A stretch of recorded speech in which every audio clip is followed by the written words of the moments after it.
गो काबर छे दू गो जान केकरा जब घर ल जेबै भगवान। एक गो काबर छे दू गो जान केकरा जब घर ल जेबै भगवान। रूबियो त जाइल का नहीं छे जुलियो त बात नहीं मानै छे मुश्किल में पड़ गेलै परान। एक गो काबर छे दू गो जान केकरा जब घर ल जेबै भगवान। एक गो काबर छे दू गो जान केकरा जब घर ल जेबै भगवान।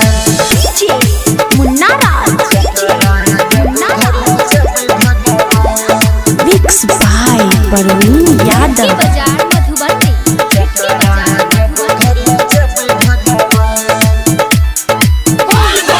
पहिले तरनिया के कहली ल जेबै देव घर रे जुलियो कहै छै जेबै लागैय हमरा डर रे।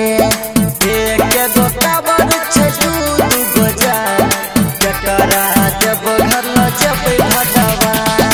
पहिले तरनिया के कहली ल जेबै देव घर रे जुलियो कहै छै जेबै लागैय हमरा डर रे लागैय हमरा डर रे। लॉकडाउन में बंद भेलै काबर के दुकान केकरा देव घर ल जेबै भगवान। एक गो काबर छै दू गो जान केकरा देव घर ल जेबै भगवान।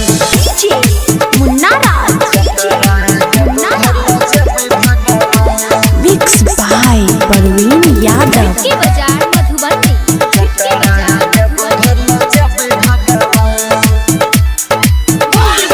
केकरा देव घर ल जेबै केकरा से करबै छल हमरा नहीं कुछो सुझैया कर तू समस्या के हल। एक गो काबर छे दू गो जान केकरा देव घर ल जेबै भगवान। केकरा देव घर ल जेबै सुना हो केकरा से करबै छल सत्येंद्र कुछो नहीं करै छे कर तू समस्या के हल कर तू समस्या के हल।